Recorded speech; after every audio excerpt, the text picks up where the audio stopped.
brown dads in the zone. From the land of the maple where the cold winds are blown. Punjabi roots with a Canadian tone. We built this life now, the stories are our throne. From buttered chicken plates to poutine on the side. Mixing cultures like beats, man, it's how we collide.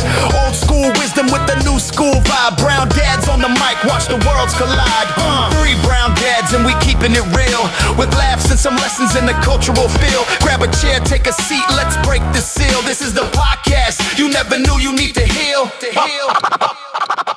When my mom got high-speed internet through Shaw.com and I discovered DesiBaba.com. Wow. Amateur Indian porn. Aunties gone wild. Yeah, It kept the brown boys occupied 11 months a year, but the site went offline during Ramadan. You got to be good sometime. Because during that time, only during that time, it's haram. Yes. Only that time. Only that time. That's how I learned what Ramadan was. Because Desi Baba went down? Yeah, I was in grade 10. How did you find out? That's what I want to know. The site went offline? Yeah. Because I was frequenting. No. How did you know it went offline because of that? It said Closed for Ramadan? Yeah, it did. Are you serious? Maybe the site I was never offline for Ramadan. Maybe I frequent some other sites because there was some other ones out there, but Desi Baba was the most popular one. Well, I hope that gets a laugh. What do you think? I mean, I'll fucking be there front row and center laughing my ass off. Bro, at least we're looking at trying to get tickets. They're not pre-sales. There's no pre-sales out yet. Just for DesiBaba.com? when the shit is whack. Yeah. Yo, man, at least they were dedicated to their If you do that Ric faith. Flair thing, I'm going to be like, woo, from the audience. All right, so in the last episode, you left us on a little cliffhanger, Ramneek. By the way, before we get into what that is, well, who are you? Ramneek. Pavan.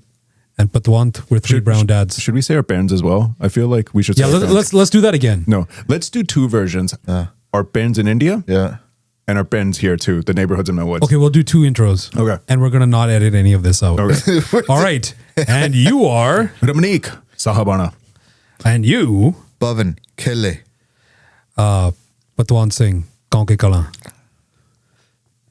Okay. And you are... Ramneek. Saka. And you are... Pavan. Tapaskin. Like, this is where we're born, right? Or where we mostly grew up. Mostly or grew else up. I'd say Manissa and Satu, but I'm a Saka kid. Say the majority of your childhood. Patwant Singh. Mill Woods. There you But that's 23 neighborhoods. Yeah, Bro, this one I have to own the 23 because I didn't live in Saka too long. I didn't live in Hillview too long. I didn't live in Duggan too long. This is going backwards.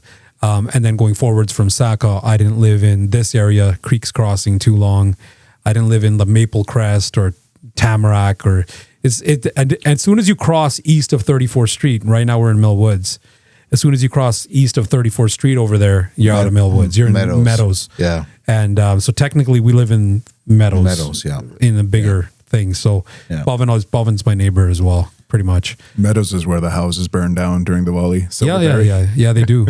But Silverberry is a little bit, it was like new. Remember when Silverberry was like the newest thing? But yeah, anyways, it's now Burnt Berry. The Silverberry was new, and then 3 days later, it was run down. It got run down pretty quick, really quick. But they had, and this is before the influx of Desis too. They just had good housing prices there. It was like condos and townhouses. Yeah, it was sort of the first area that had the cheaper. I'm not saying it in terms of affordable housing like the programs, but just cheaper houses, cheaper homes, narrow streets, lots of parking on the street. There was an Esso there right away with a Timmy's inside. Yep, they had the best gas prices for a little bit. But anyways, Ramneek, in the last episode, you left us on a cliffhanger. You kind of rewound that turntable to a stop. I did, because we were talking about weddings, and I think a huge part of Indian weddings is the DJ. Back in the day, it was the bands, but then the DJs took over, making bands obsolete. So I would say in the mid-90s, they took over the DJs. Yeah, I would say early 90s even. With like the rise of Bali Sagoo, Punjabi MC. In Canada, it was like mid-late 90s. Yeah. But back in the day, the DJs took over, and I think it got to a point where DJs really started honing their skills, and the DJ culture started developing, where they could actually start commanding a serious amount of money for weddings, Indian weddings, because it was a niche market. Yeah. And Patwant, who I would consider to be one of the premier DJs from our prime, right? A bit of a local legend. I'm not trying to be sycophantic or anything here. Saw some crazy shit as a DJ and saw music evolve and saw how Desis behave, saw some stereotypical behavior, saw some, I would say he probably saw some violence. Oh, yeah. He probably had his fear and flight response activated. And I've always wanted to ask Pat questions about what it was like being a DJ in the mid 2000s, early 2000s, and what it was like dealing with just Desi people at Indian weddings. Cocaine is a hell of a drug. Why, do I sound like I'm on cocaine? No, he's about to tell us he's about to tell us about that. See, Pavan has also heard stories. Ramneek heard a lot of stories. Sher, bitch. I don't think I ever said that, but yeah, well, thanks. I guess my alter ego DJ Shade is coming out today. First question is this: rather than just getting into weddings, what got you into DJing? Shit, it's my interview session today. Okay, well, what got me in was seriously just the love for music, for Punjabi music. And where do I begin? We every episode I think we've talked about some sort of music love of ours. So I just loved music, and then I was making music, like burning CDs, and people at school would be like, "Yo, that's sick! Can you burn me that?" And it was just, I would just make compilation mixes, just burn CDs, and listen to it in my car or on my Discman. People caught wind; they would ask me to make the mixes. On top of that, I was striving to be a producer, to actually make music, but not having a lot of knowledge because nobody else in my family was in that industry. Nobody in Edmonton to really guide you at that time, nor did people want to if they had any knowledge. I thought DJing was producing based off of all the music videos I saw where the producers were actually DJing in the videos.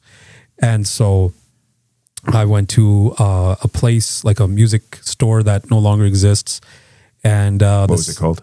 Trying to remember. All-Star maybe. And the guy showed me all the equipment. I got into it.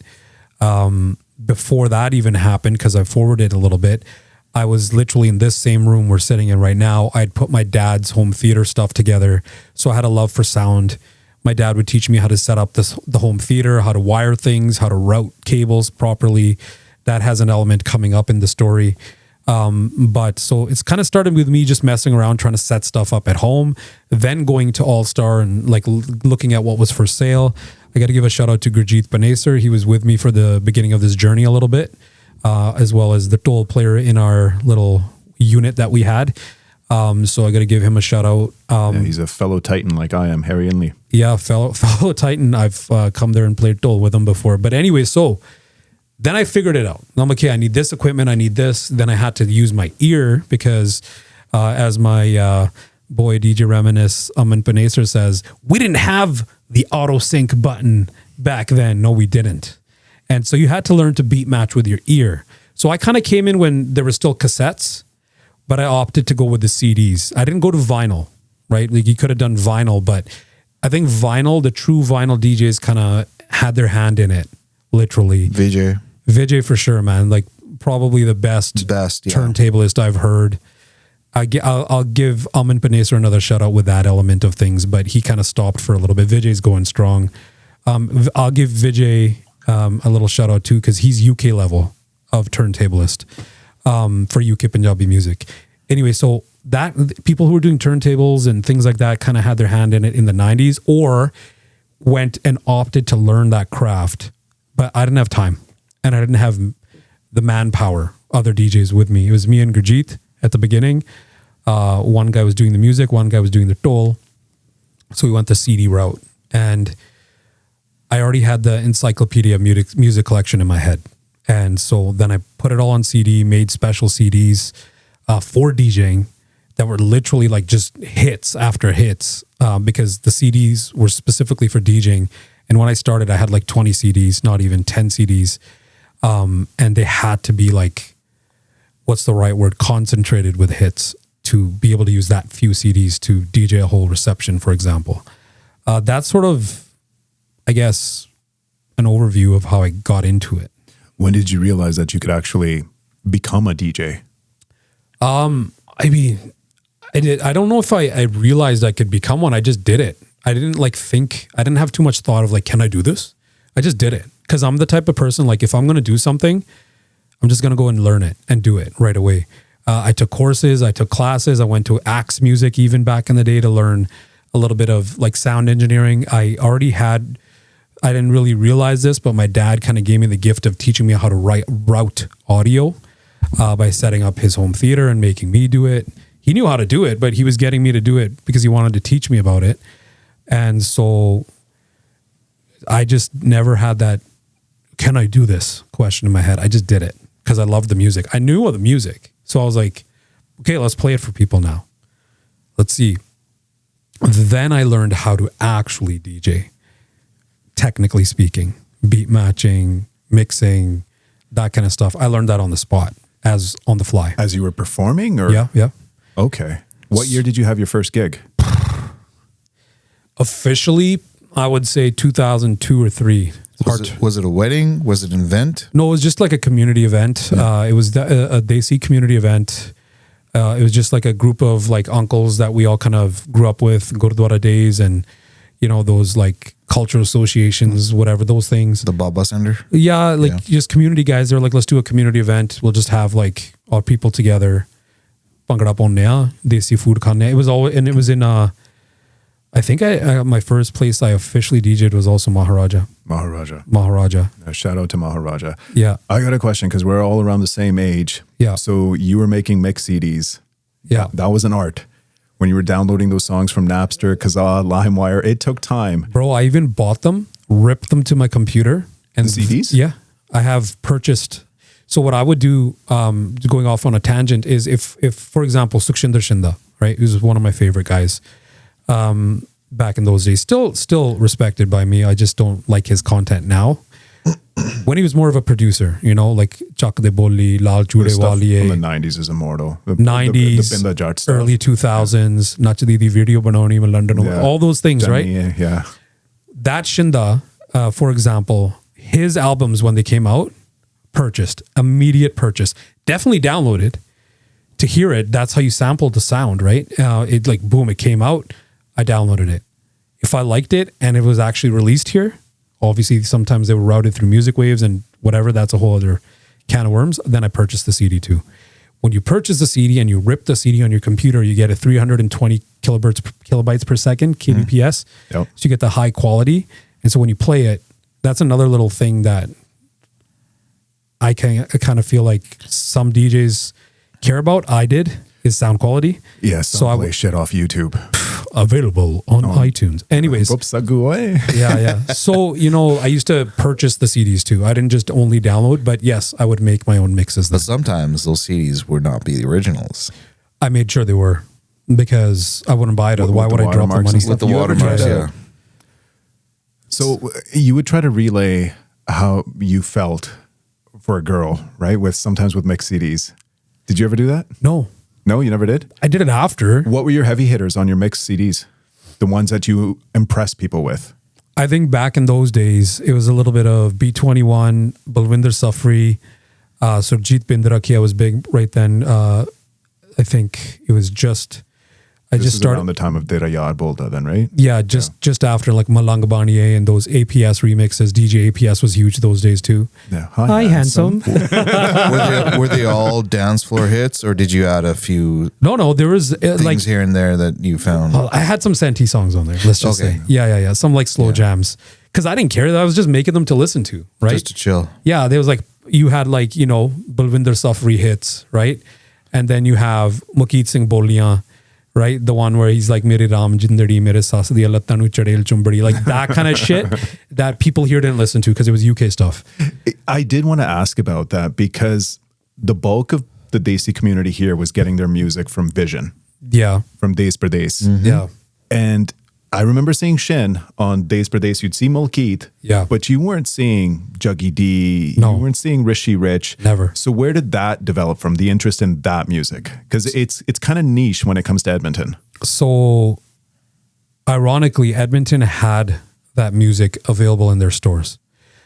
The different variety of stores in the 90s. My dad, my Taya, who I used to call Papa, who's like my second dad, right?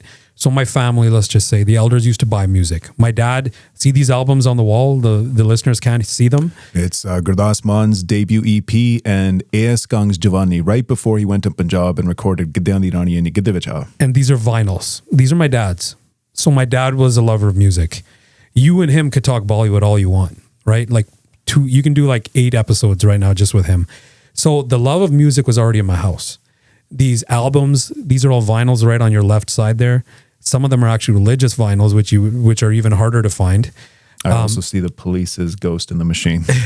So these were in my house growing up. Yeah. And my dad listened to Surinder Chinda, right? And then we're also listening to Hira.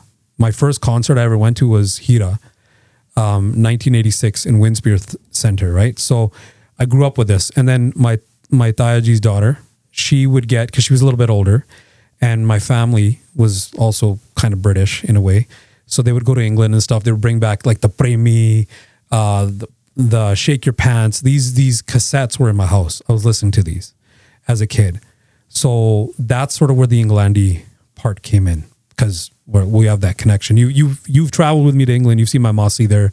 You know, like my family's... I did. I had like 8 to 10 glasses of wine. That was the only day I got drunk. So for me, I was wearing this too, I remember. That's hilarious. So for me, there was that little tiny arrow connected to England. And so I think that sound was just there. I think there's elements from my elders in terms of them enjoying music, and that kind of just came into my life naturally. So that was your signature sound when you're at events, wedding parties. Yeah. So then did you have a set that you would play, or did you just randomly do things, or did you develop your sets as you went along? So I had eventually, like when I first started, okay, I'll answer this in 3 ways. Number one, yes, I had a set eventually, but I never had a fixed set. Like, okay, this is a wedding reception, this is my set. Never. I never was one of those guys who was like... Because you know that's popular now. It is. Every wedding that you go to... I still did it. Very, very similar.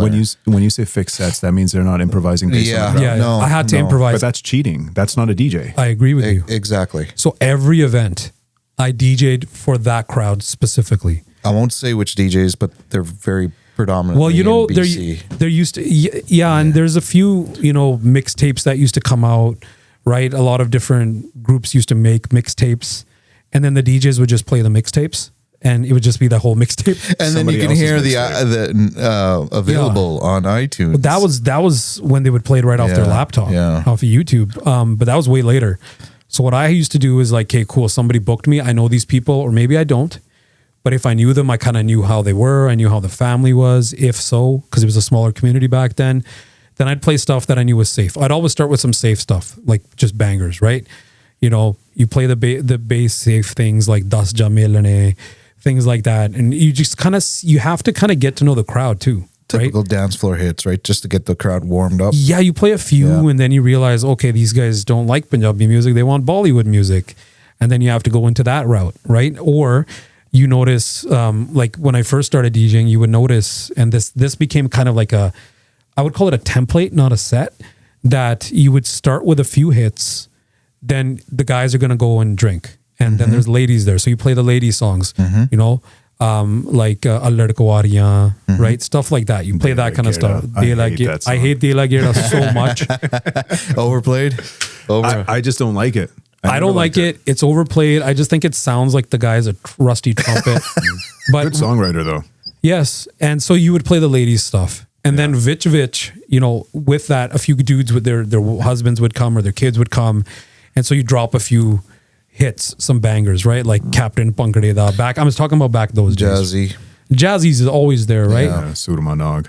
Surma. And you drop these things and then you start seeing the dudes come, right? And then the dudes and the girls are all there. Then that's where the dance floor is full. That's about an hour and a half in. So that's the template I'm kind of speaking of, right? Now, that doesn't mean that every crowd's going to do that or respond that way. So you got to switch on the fly. And that's why I could never have the average. That's the average. Crowd, this is generally speaking. Yeah. Oh, I've had some really sick crowds where they did not leave the dance floor and they've danced to everything I've done, to crowds where, you know, they're just like not having it. you're just not compatible. And you do have to adapt. Like if you're playing nothing but bangers and the crowd's just sitting, it makes no sense to play exactly. faster. And that's why, like you start as a DJ thinking like, okay, I have to play the hits. Yeah. But here's the thing, you can't waste a hit either, because I hated repeating songs. That was my thing. A lot of DJs don't like repeating. I mean, obviously you'll do it. I hate it too. They do it, and I get it. Like if after like maybe let's say about 45 minutes, if you dropped a like Morni used to get played like Aaj Fir Kitthe Chalni Hai Morni Ban Ke PMC, that used to get requested so goddamn much that I would often play it within a span of let's just say half an hour, at least 4 or 5 times. And there was a certain crowd, there was a certain clientele, like a client of mine and his family, and they loved that song. That was like their family anthem. That's one thing. I know them, they're paying me, they want it, and I know they love that song. That's one thing. But when it's requested by like, Tom, Dick, and Sally over there, different people that have nothing to do with each other, and you're just like, hey, I can't keep repeating it. I just played it, bro, right? I'll play it again in a bit, but not right now, right? But then, you get these... a little bit of crowd control. You got to cater to certain groups. You gotta watch. Essentially, you're on all night. Adapt. And people, all eyes are on you too. People are watching you, and there's a little bit of that too. So it's kind of going all over the place, this answer, but you find your way when you start. Yeah. And you see what works. Every locality has their own vibe. I've DJed in Toronto, I've DJed in Northern Alberta, I've DJed in Vancouver, and they're all different. Each city has its own persona. Each city is more aligned to be more desi. Like I've DJed in Toronto, and holy shit, that was a vibe, because they're more Englandy over there. And I think... Why do you think that is? They're just more aligned with the East, right? They have more... They're like how many hours... Geography. Geography and time zones, right? If you think about it, Toronto's the biggest city in Canada. I think even bigger than Vancouver, even though people put them equally. Toronto's the biggest. And it has more asar, influence from England and British music. And that's the biggest city closest to England. So the Desis over there, like Upper Sangeet, they're going to target Toronto. And they've done shows there. They have concerts there. Music production. Music producers are mixing between the two cities, New York and, and so that kind of becomes like this little Bermuda Triangle. Like United States has New York, Toronto and Canada, and then UK's it's Birmingham. Let's be real, it's not London. And so that's sort of the triangle. London is Shen, man. London is me. You can't knock London. London is a lob. Yeah, London is the London gems. Is Southall. London is sick. So over your, I guess you could call it, you did have a career in DJing. Oh, yeah. You saw a transition from music coming from England 100%, to Toronto and then heading over west in Canada, and then how did that play out for you? It didn't do really well for me as a lover of music, as connecting it to DJing, because I couldn't play stuff I loved, because the crowd here was very desi. Name some songs that you actually really wanted to play, or you did, and they just I'll tell you a story. It was 2005. Malkeet Singh's Chalahun came out.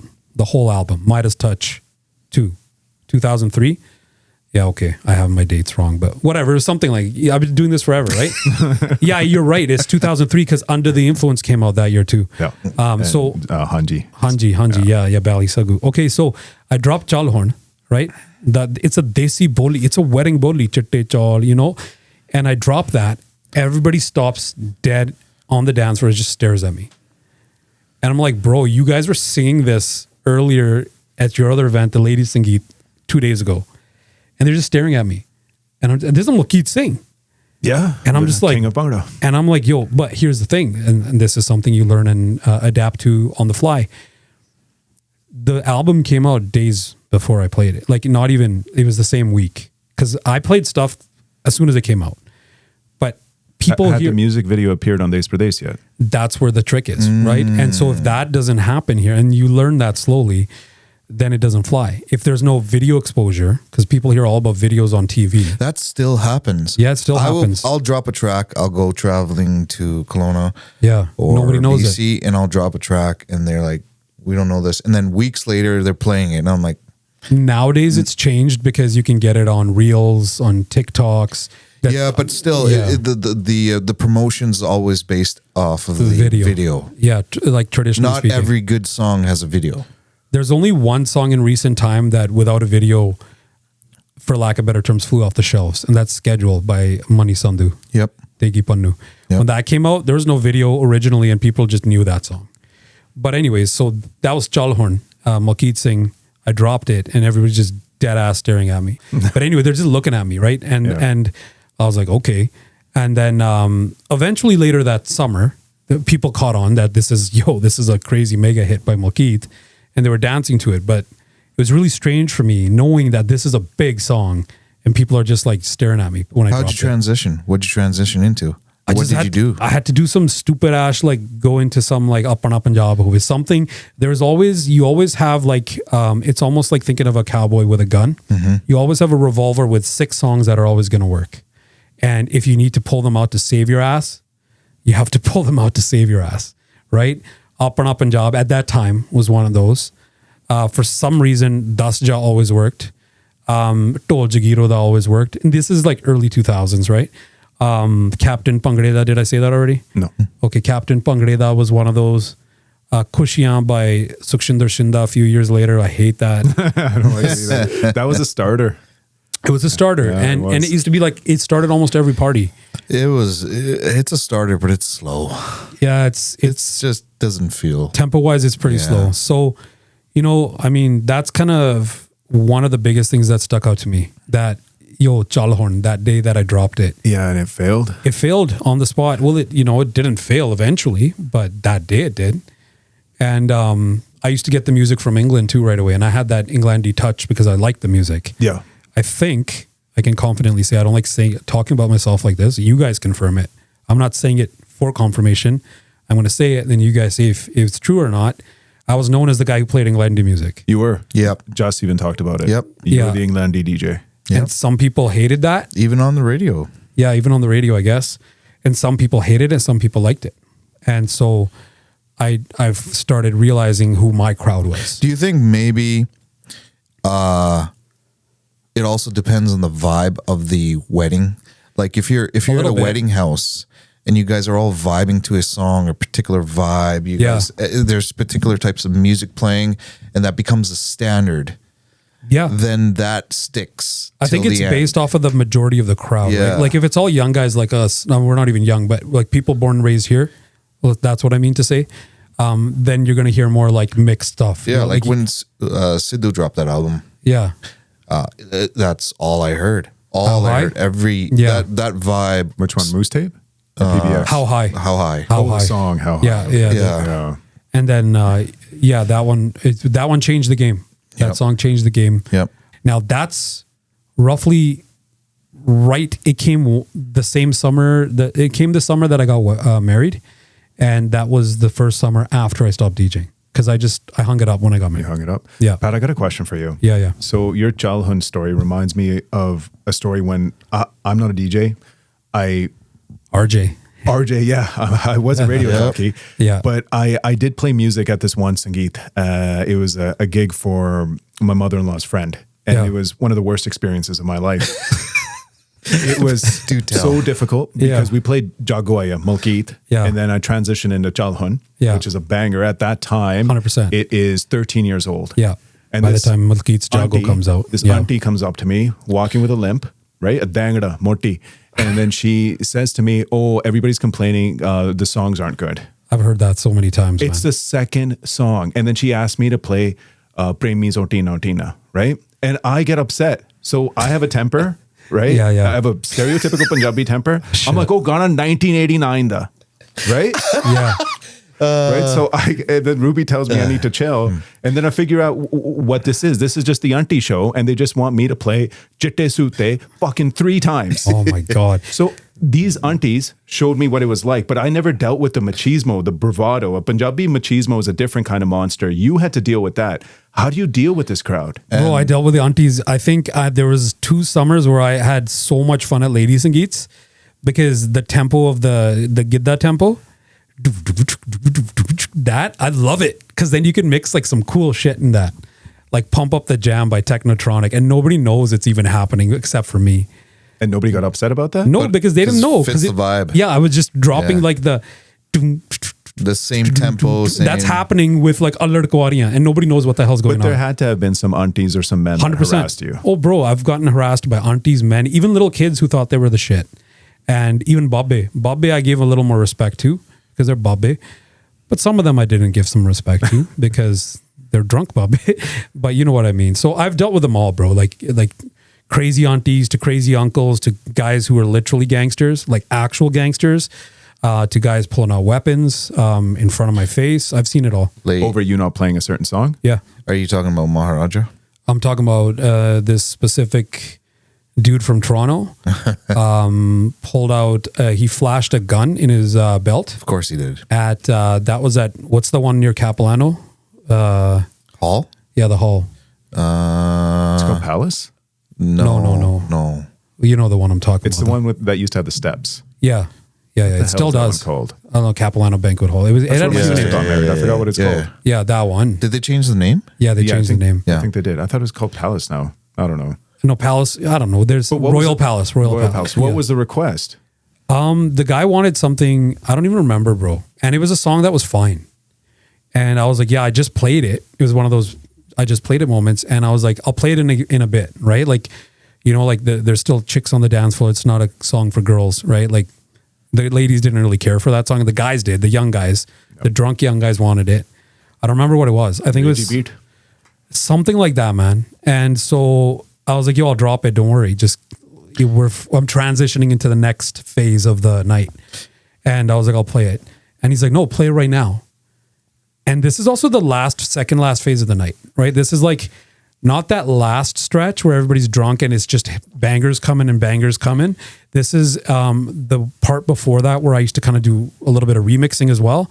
I dropped some Biggie in there and people would go nuts. People like us. Oh, okay. So you're filtering out the crowd. People are leaving. Yeah, people are leaving. The younger guys are staying. Yeah. And when I say guys, I don't mean males. Younger kids are staying, younger people, whatever. And so it was in that moment. So this guy flashes a piece and I'm like, they're by myself, by the way. And this is where I was like, okay, shit. So I text my brother because it was texting days. This is towards almost like the last quarter starting of my time DJing. And I text him and I text my boys, right? And so they all pulled up in the back of the hall. And what this guy did in the meantime, the guy with the piece, he sat down. So I was DJing. DJs didn't have like a stage back. Like we started getting them at the end. We were really pushing, this is behind the scenes stuff. We were really pushing I was trying to push to do road shows here. Scammy's doing it now. There's a group of you back then. Before the group. Before the group? Before the group. So this is me sort of like, kind of like deciding I don't want to do this anymore. And towards the end of my career. Yep. And I mean, this just kind of stamped that more, right? So this guy pulls out a piece. There's a round table in front of me. People have eaten. It's just dishes everywhere. You know what I'm talking about. The end of the night. He sits in the table right across my booth, facing me. The dance floor would have been behind him to his right. So he's just facing me eating his food. So he goes to get food, comes back, sits in front of me to place himself in front of me. And that's when I'm like, okay, cool. You know what? Like, let's see what happens. Mm-hmm. And I believe I had something with me too. Obviously, I don't believe in carrying like a piece. It's not my thing. But I had a Louisville Slugger. So I just whipped it out of my little case and I just put it on my table. And I was like, give him a thumbs up. And I just kept playing. He came up to me again after and he's like, here, take some money, play the song. I was like, I took his money and I threw it at his face. I was like, do whatever you got to do, bro. Because at this point I knew I had people right outside the back door. Right. And they were coming, They were coming inside, but like my bro already came in. Yep. And so I was like, Karla, jada kuch karna, man. Like, I'm going to pull a Casey Jones. Right. That's a reference. But yeah. So I was like, do it. And so I've had like, even that was one event. I had another event with a headlining DJ in Edmonton, local DJ, not Punjabi, local period DJ, one of the biggest DJs in our time in Edmonton. Who? I'm not going to drop names, but close. And I don't want to drop names because if somebody's listening, this is their personal event. This isn't like a public event. Okay. Right? Yep. So he hired me to do his brother or first cousin's event. And there's this guy comes up, and this is where Malik is DJing with me, right? You guys know Malik. And so Malik's DJing. Malik's kind of learning, but he's also like well into it now where he's learned and he knows what he's doing. But Malik was like actually into the art of DJing like I was too, which we didn't talk about, but there's a long episode. And so he's mixing. He's like beat matching the next song. He's trying to transition into it. This guy comes up and he pulls the cables out of the laptop that was hooked up. We weren't laptop DJing here. This isn't on Serato off the laptop. The laptop I used for like slow music at the beginning, like the chill music when people are entering. So luckily it wasn't even hooked up. So I had to push the guy because he was swinging for Malik. Like he was going to punch him in the head. So I pulled Malik back. I reached forward and pushed that guy away. He comes back and I just killed the music. There's 1,000 people dancing. This is Maharaj, the whole thing. Maharaj Sultan in the middle. There's 1,000 people dancing. And I just go on the mic. I'm like, yo, get this guy out of here. Your party's done. This guy was Punjabi. The couple, the guy was Punjabi and the girl was Asian. It was a mixed crowd. And I've never seen so many, like, not saying it racially, but so many white and Asian people stomp a brown guy out of the hall. They beat the fuck out of him. Yeah, they took him outside and stomped him outside. I could see right outside they stomped him in the entry that little lobby area, right when you enter between the two doors.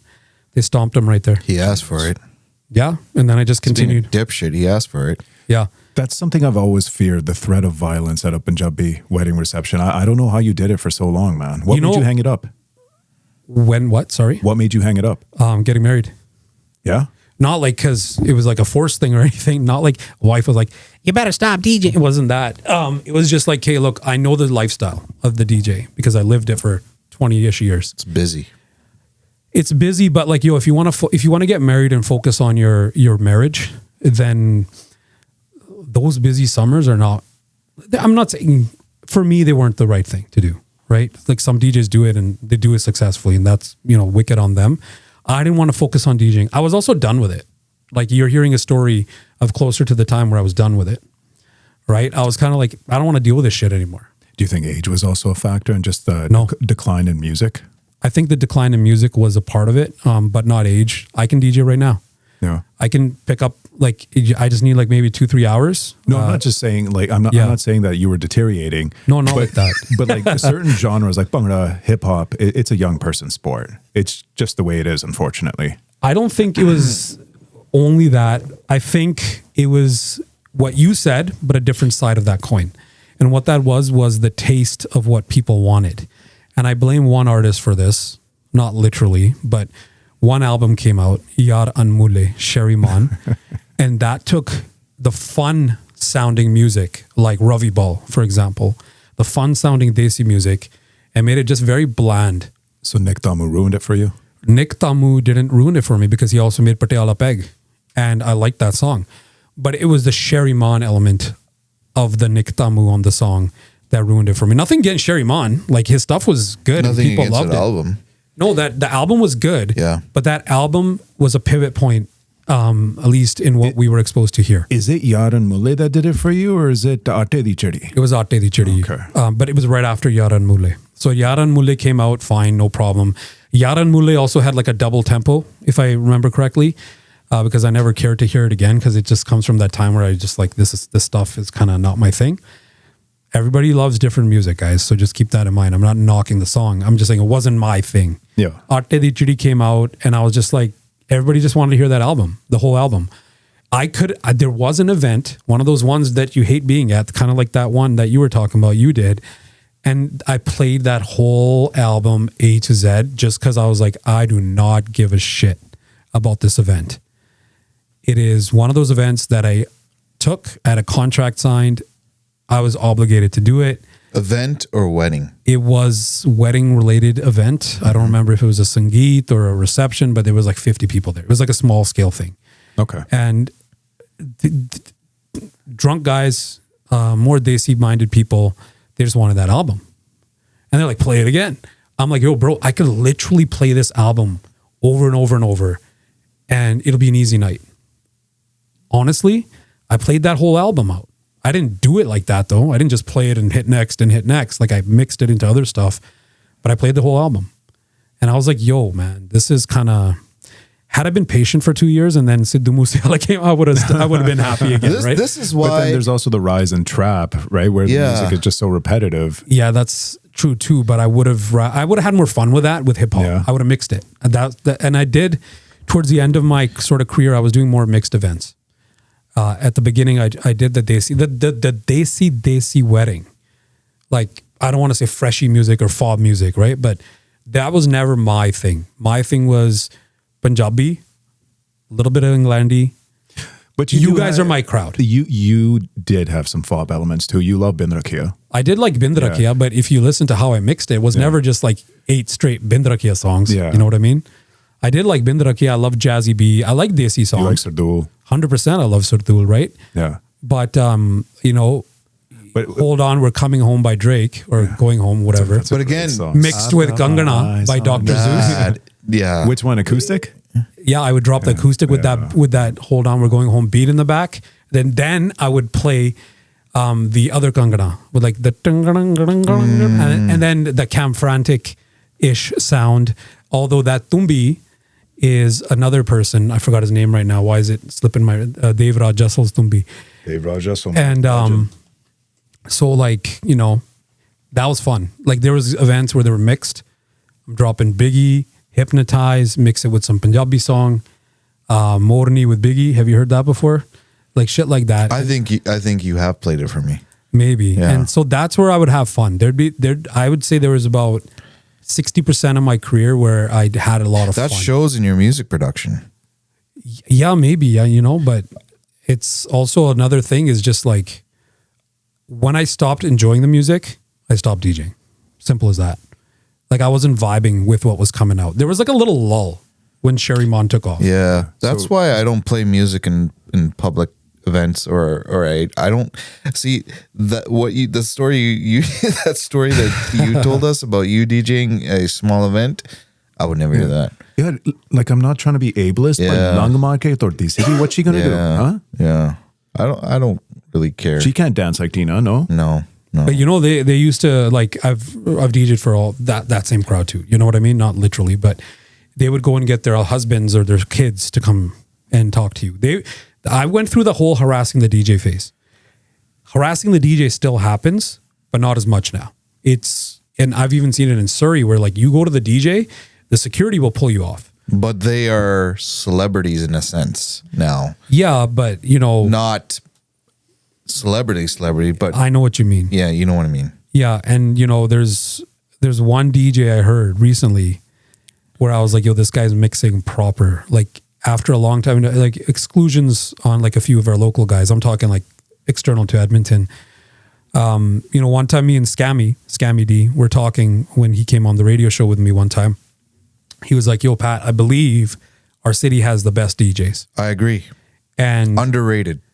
Yeah. And I wholeheartedly agreed with that statement at that time. I think we had technically the best DJs that I heard, but that's also kind of biased because, he said it, I said it. Mm-hmm. We're on air together. We know how to mix. We weren't just like auto mixing and syncing the next song automatically. We came out of that. And then there's also in terms of skill, mixing, catering to the crowd, the variety of music, the knowledge, everything. Yeah, I think if you look at our collective scene with no beefs or internal beefs that were with some people, we had a pretty sick lineup. If you wanted to put like a city against city or something, people were booking us in Calgary, Grand Prairie, Red Deer, from Edmonton. There was DJs in Calgary, but they didn't get booked. I DJed in Calgary so much too. You know what I mean? And some of you guys were characters. Like if you think of like old WWF, like Hulk Hogan, Jake the Snake, they were all different. Yeah. Scammy, he is not a UK guy. Not at all. No. He heard Shakti's Powered Up recently for the first time. And he was not feeling Gora. But another thing with Scammy is like me and him, when we used to just talk music and just chill like after hours, let's say we would just send each other songs. We loved the same thing. Yeah. But, as a DJ, his crowd was more desi. My crowd was more mixed. And now it's a whole different beast. I think it's also an age thing with us. We saw like our earliest memories are the golden age of UK Bhangra. Yeah. Right. So we saw a lot, Premi, and I think Scammy's Yeah. like 2 years younger than me. So I don't think he experienced a lot, but I remember poor guy DJ'd a gig. It was a wedding reception for a guy called Nirmal, and nobody was really dancing. And then the next day, Nirmal's sister was complaining about how bad the DJ was. The DJ wasn't bad. It was your crowd sucked and didn't know how to dance and wouldn't dance. And I was telling them, I'm like, that DJ made an effort.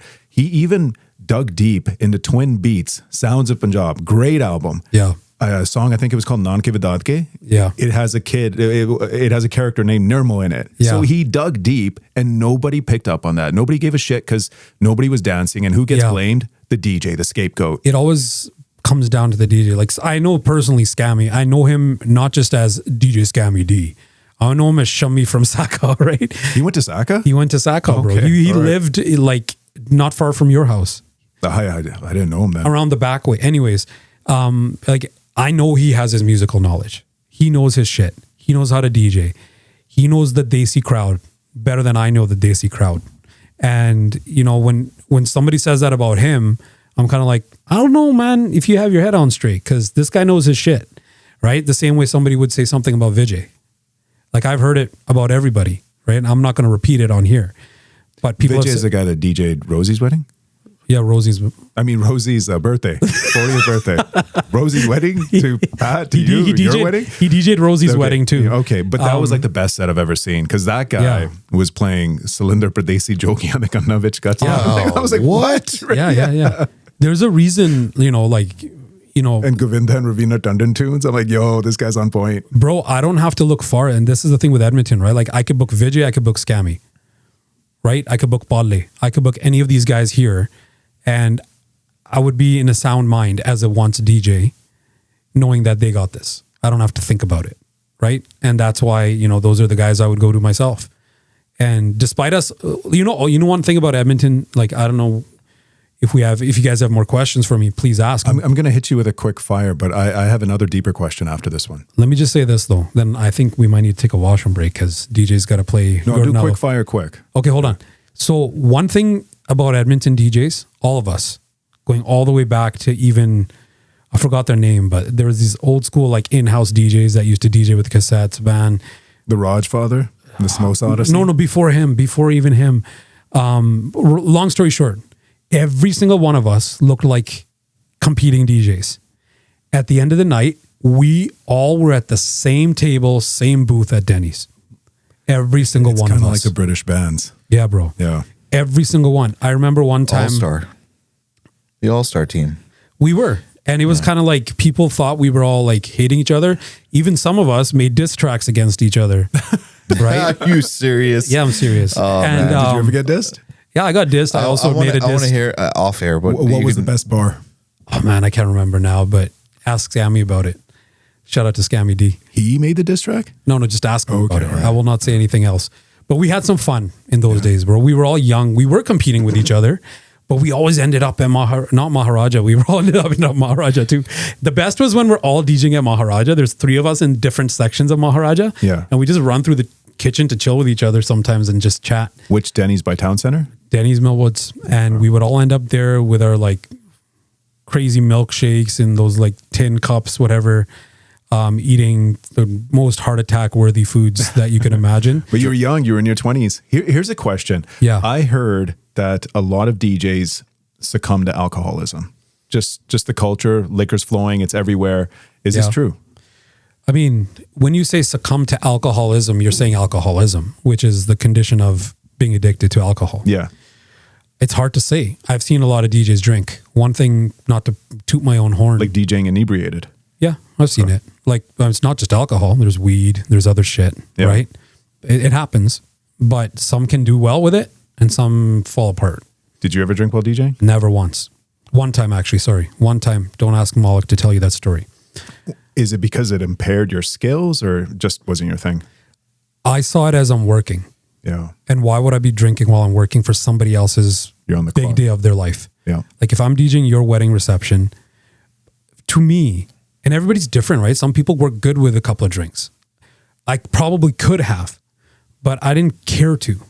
I'm not a big drinker anyways, right? So you're asking the wrong guy. There's somebody else who might love whiskey and I don't care for it. So there's that element too. But I didn't drink because I'm working. If I'm earning money off of you or you, and you're booking me for like your sister's event or something, why would I be drunk DJing, a trusted person's? It's insulting, but I've seen it happen. If it's that's just wedding my reception, opinion. Yeah. yes. If it's like a tent party, Party's different. that's different. But still, you're on the clock. No, because I've there's been lots of times where I've been pouring shots for DJs in a tent party. Well, if you're doing it, that's different. That's If you're different. like the host. Yeah. But if the guy's just should I be on his own? I've seen that, Let's bro. do a quick fire here. Okay, Pat. go for it. Favorite place to DJ? Oh man, favorite place to DJ, Meridian Banquet Hall. I like Meridian. Favorite song? Oh, bro, that's Let's say favorite the song worst during question. your career. To play to a crowd. I used to love. There's two. They're equally tied. Vijay will understand one because it's a very British thing, and the other thing is very North American. So my favorite thing wasn't a song to play, but a song to mix into Punjabi music that nobody knew was playing with it. One is Rumors, Gregory Isaacs, and then the other one was Hypnotized by Biggie. But just the first part, doom, like that little sound, I can't replicate it with my mouth, but those two. Name a song that made you want to kill yourself when you played it. That's one of them. And also any Babu Man song other than That was my next by God, question. man, we had to Any hold album it down, or artist you did not play at all, or you stayed away from? honestly, I didn't stay away from anything. I just at the beginning of my career, because it was a different time, Chamkila was still a little taboo. I would get in trouble for playing Chamkila a little bit. So I just kind of steered clear of that. That's early 2000s. Stuff is way more vulgar these days. Bro, when I was playing the Gary Sandhu, Ikagala Sorna Billo Kanika. Oh, that. Okay. Not that one. Right? That one came out, and I was like, bro, I'll drop that song. It's And a I'd be- banger, man. But It's a banger. that's pretty dirty. Yeah, that one. So, I just steered clear of that. Name a song that you always wanted to play, but people just didn't get. I don't think I have an answer for that. But I think A song that you felt deserved more love on the local dance floor. There's probably many. Malkeet Singh's live version of Saiba Ani Tenu. That's a great song. Yeah. Last question. Yeah. If you had the opportunity to come back Yeah. and reignite this passion of DJing and join your brotherhood in Edmonton, the other DJs, Yeah. what would you do differently? And Okay, continue. Sorry. what would you do differently? And then how would you promote yourself in this day and age?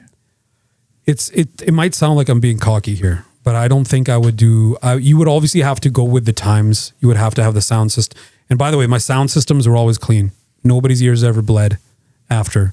I will say that on air.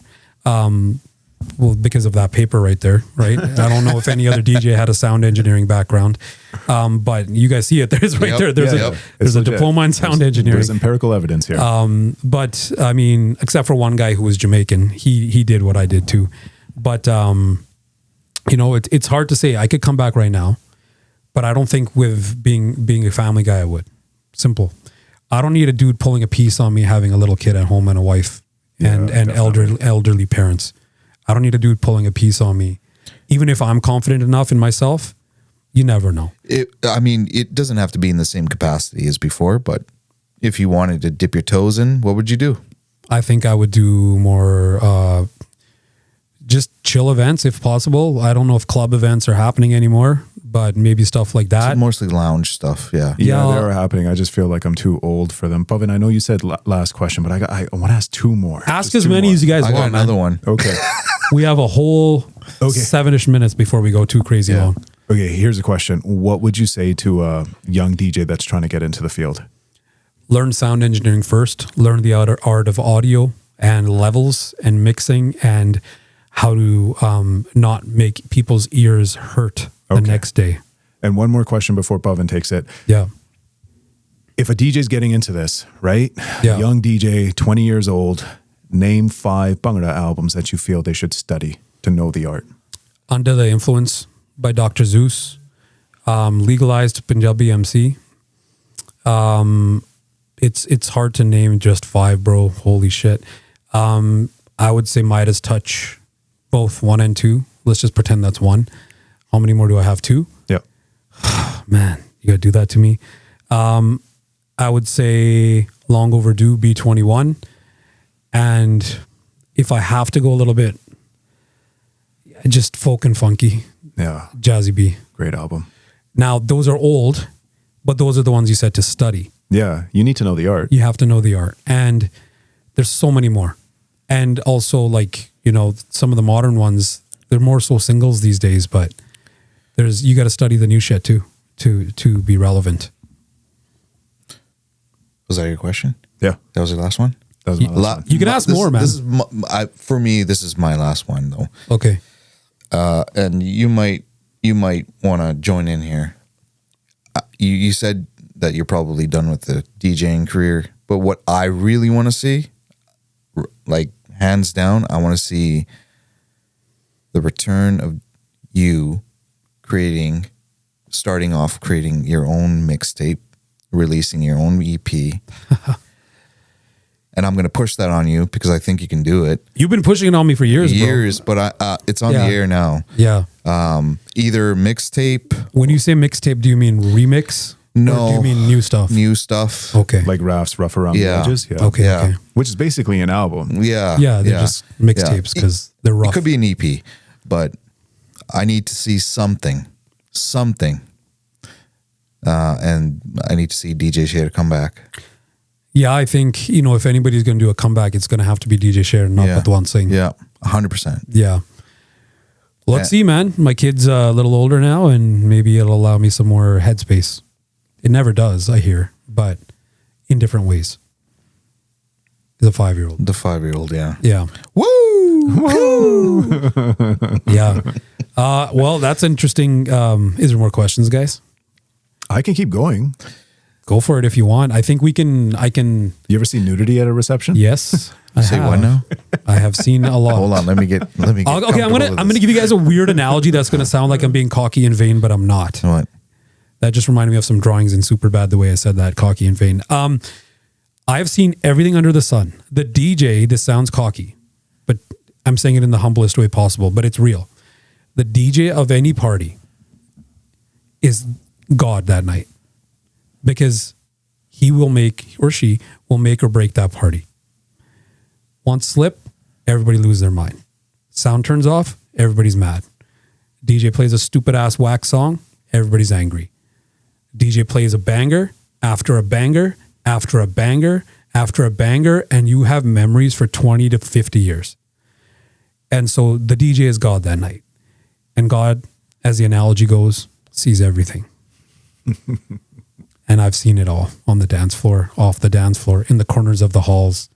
Because especially when you're up higher up, literally physically. You get a vantage point. You do have a vantage point. And so I've seen it all, man. I've seen the craziest shit at Lady Sangeets, let alone like a wedding reception or some other event. It right? happens. Yeah, man, 100%. Now, if you want to know what that is, Stay tuned.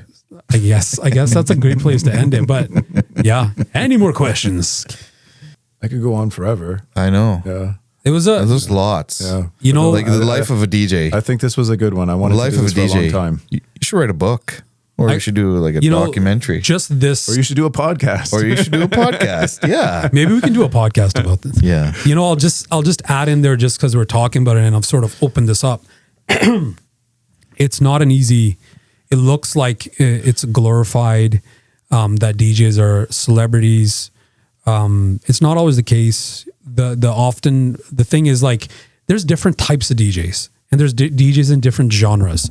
When you're DJing in the time that I grew up DJing in Punjabi music specifically, just like a lot of Punjabi people, when they first come to this country, you're grinding and you're doing everything by yourself, setting up sound by yourself. You show up at noon to 2 p.m. Setup depends on what the event is. That's like latest. Just set up the event itself, do the sound system, or you can hire somebody. And then after the event ends at 2, 3 a.m., you're sitting there tearing it down because you have to go somewhere else the next day, or you're venue that you're in has another event the next morning. And some venues would do actual weddings in the morning. So you have to tear down right away. So DJs are sleeping not a lot. Our weekends used to be Mondays and Tuesdays, give or take. And from like Wednesdays till Sundays, I was DJing and in my busiest moment. And so it's a little more than just sitting there DJing and mixing songs, especially if you're doing your own system, your audio and things like that. Lighting has taken off even more since when I kind of ended. And the DJs, shout out to you all, but ask me about it if you're hearing this, still need to master the art of mastering the audio because ears are exploding everywhere. And it's a simple trick. I have the solution right here in my sound section here. This, all you need is this thing. And I won't reveal it on here. You can hit me up if you want to know what it is. Yo, 3 brown dads and we keeping it real. With laughs and some lessons in the cultural feel. Grab a chair, take a seat, let's break the seal. This is the podcast you never knew you need to heal.